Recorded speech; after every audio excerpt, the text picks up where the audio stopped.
Alors j'ai décidé de filmer directement, donc je filmerai le chapitre 2 et 3 de l'évolution créatrice de Bergson, qui est mon philosophe préféré, donc je suis très contente. Et là, voilà, d'abord le chapitre 2, je sais pas encore si je le ferai en 1 ou 2 fois. En tout cas voilà, le chapitre 2 de l'évolution créatrice.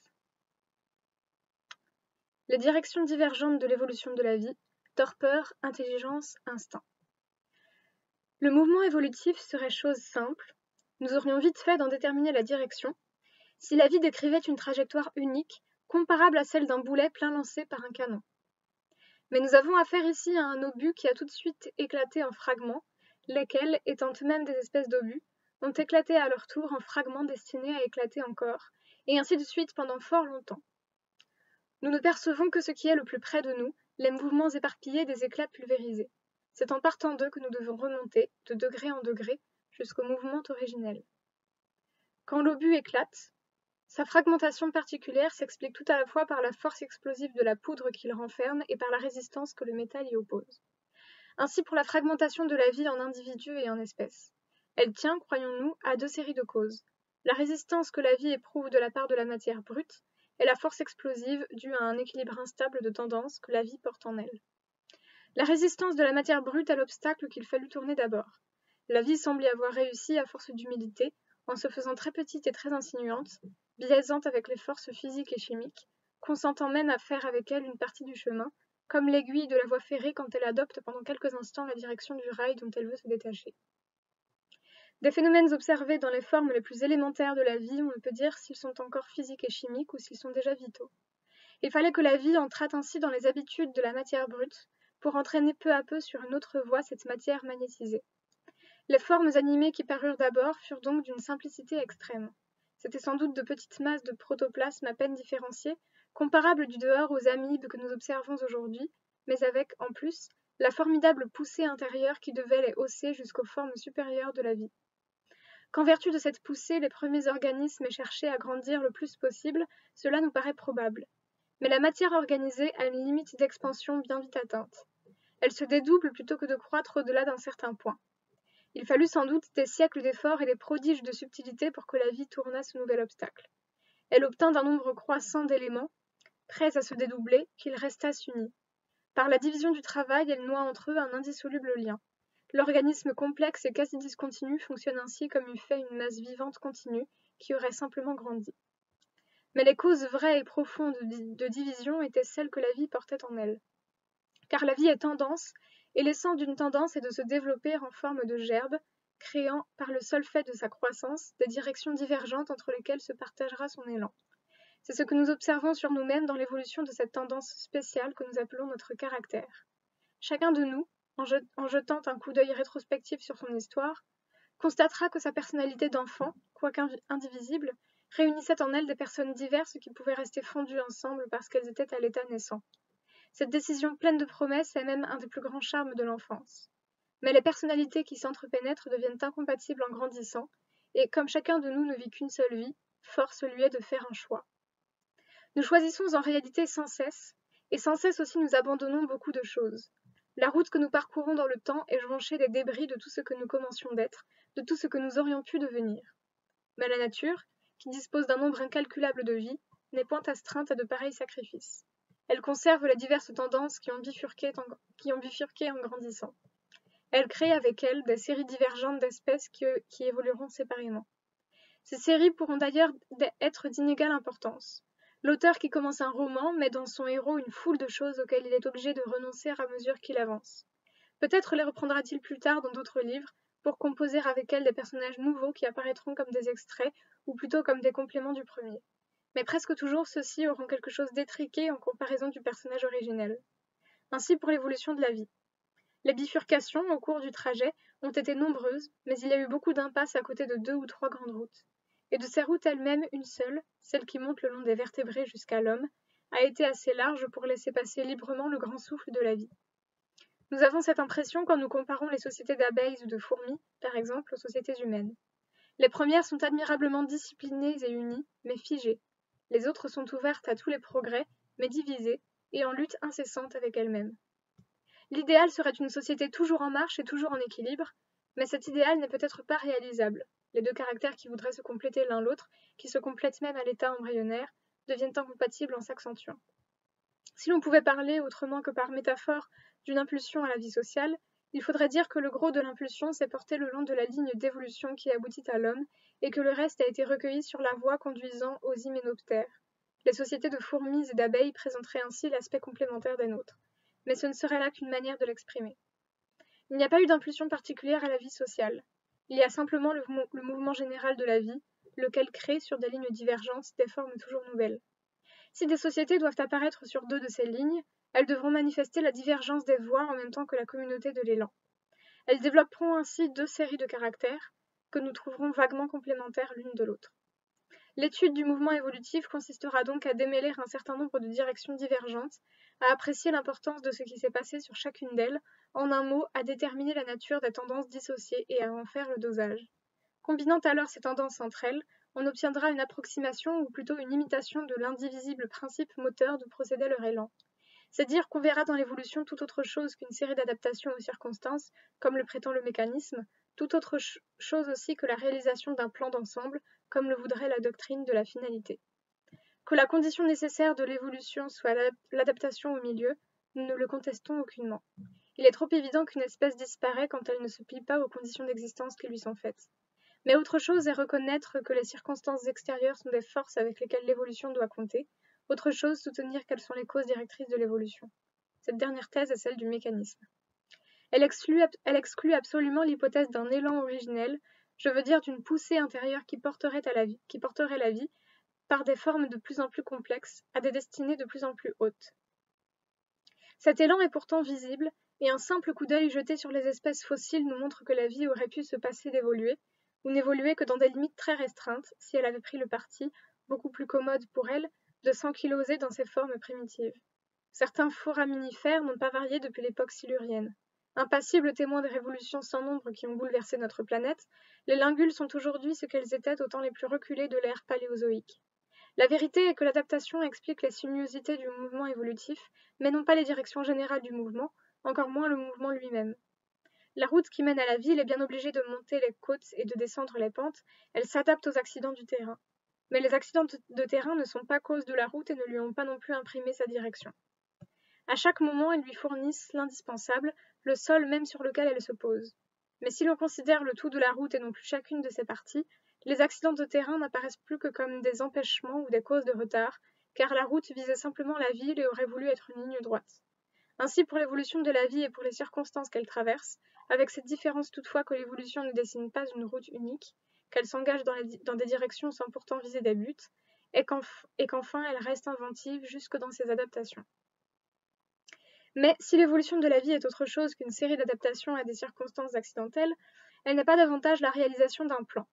Un plan est donné par avance. Il est représenté, ou tout au moins représentable avant le détail de sa réalisation. L'exécution complète en peut être repoussée dans un avenir lointain, reculée même indéfiniment. L'idée n'en est pas moins formulable dès maintenant en termes actuellement donnés. Au contraire, si l'évolution est une création sans cesse renouvelée, elle crée au fur et à mesure, non seulement les formes de la vie, mais les idées qui permettraient à une intelligence de la comprendre, les termes qui serviraient à l'exprimer. C'est dire que son avenir déborde son présent et ne pourrait s'y dessiner en une idée. Là est la première erreur du finalisme. Elle en entraîne une autre, plus grave encore. Si la vie réalise un plan, elle devra manifester une harmonie plus haute à mesure qu'elle avancera plus loin. Telle, la maison dessine de mieux en mieux l'idée de l'architecte tandis que les pierres montent sur les pierres. Au contraire, si l'unité de la vie est tout entière dans l'élan qui la pousse sur la route du temps, l'harmonie n'est pas en avant mais en arrière. L'unité vient d'une vie atergo. Elle est donnée au début comme une impulsion, elle n'est pas posée au bout comme un attrait. L'élan se divise de plus en plus en se communiquant. La vie, au fur et à mesure de son progrès, s'éparpille en manifestations qui devront sans doute à la communauté de leur origine d'être complémentaires les unes des autres sous certains aspects, mais qui n'en seront pas moins antagonistes et incompatibles entre elles. Ainsi, la désharmonie entre les espèces ira en s'accentuant. Encore n'en avons-nous signalé jusqu'ici que la cause essentielle. Nous avons supposé, pour simplifier, que chaque espèce acceptait l'impulsion reçue pour la transmettre à d'autres, et que dans tous les sens où la vie évolue, la propagation s'effectuait en ligne droite. En fait, il y a des espèces qui s'arrêtent il en est qui rebroussent chemin. L'évolution n'est pas seulement un mouvement en avant. Dans beaucoup de cas, on observe un piétinement sur place et plus souvent encore une déviation ou un retour en arrière. Il faut qu'il en soit ainsi, comme nous le montrerons plus loin, et les mêmes causes qui scindent le mouvement évolutif font que la vie, en évoluant, se distrait souvent d'elle-même, hypnotisée sur la forme qu'elle vient de produire. Mais il résulte de là un désordre croissant. Sans doute il y a progrès, si l'on entend par progrès une marche continue dans la direction générale que détermina une impulsion première, mais ce progrès ne s'accomplit que sur les 2 ou 3 grandes lignes d'évolution où se dessinent des formes de plus en plus complexes, de plus en plus hautes. Entre ces lignes court une foule de voies secondaires où se multiplient au contraire les déviations, les arrêts et les reculs. Le philosophe, qui avait commencé par poser en principe que chaque détail se rattache à un plan d'ensemble, va de déception en déception le jour où il aborde l'examen des faits. Et comme il avait tout mis sur le même rang, il en arrive maintenant, pour n'avoir pas voulu faire la part de l'accident, à croire que tout est accidentel. Il faut commencer au contraire par faire à l'accident sa part, qui est très grande. Il faut reconnaître que tout n'est pas cohérent dans la nature. Par là, on sera conduit à déterminer les centres autour desquels l'incohérence cristallise. Et cette cristallisation même clarifiera le reste. Les grandes directions apparaîtront, où la vie se meut en développant l'impulsion originelle. On n'assistera pas, il est vrai, à l'accomplissement détaillé d'un plan. Il y a plus et mieux ici qu'un plan qui se réalise. Un plan est un terme assigné à un travail. Il clôt l'avenir dont il dessine la forme. Devant l'évolution de la vie, au contraire, les portes de l'avenir restent grandes ouvertes. C'est une création qui se poursuit sans fin en vertu d'un mouvement initial. Ce mouvement fait l'unité du monde organisé, unité féconde, d'une richesse infinie, supérieure à ce qu'aucune intelligence pourrait rêver, puisque l'intelligence n'est qu'un de ses aspects ou de ses produits.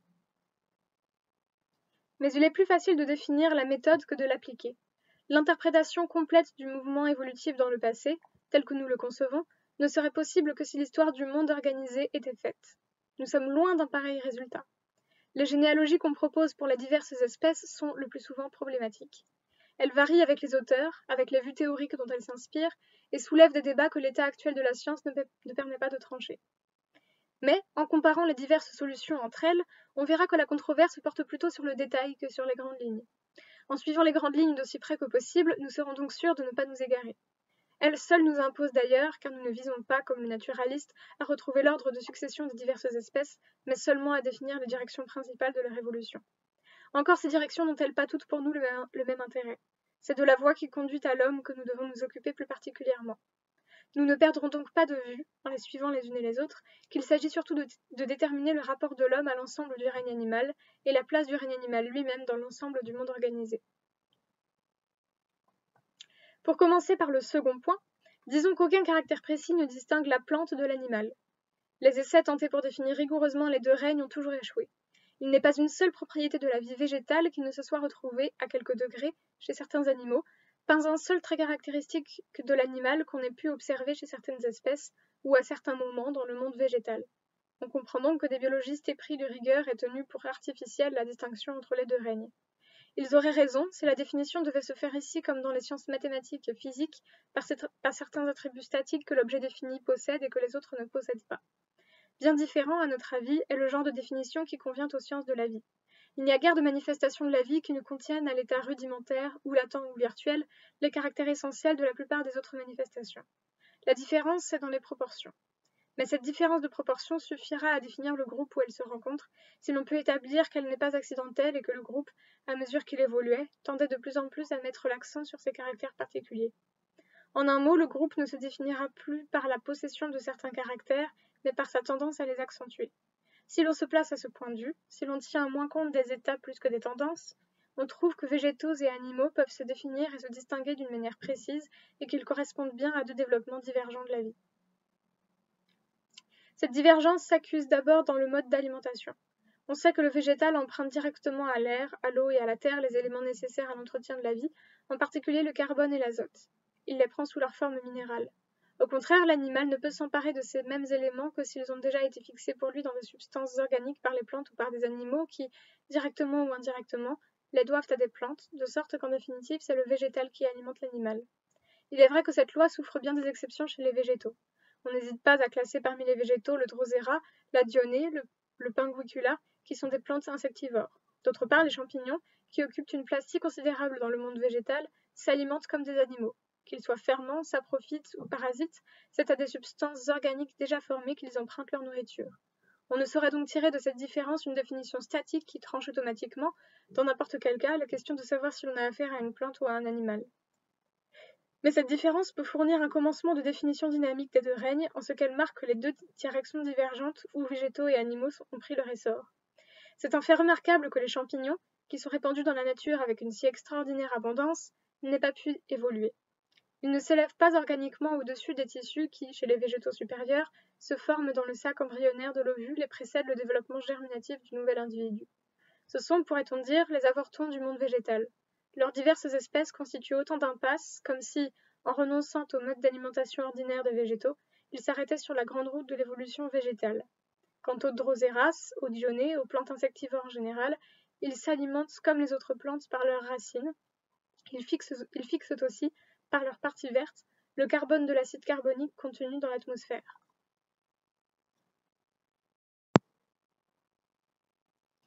La faculté de capturer des insectes, de les absorber et de les digérer est une faculté qui a dû surgir chez eux sur le tard, dans des cas tout à fait exceptionnels, là où le sol, trop pauvre, ne leur fournissait pas une nourriture suffisante.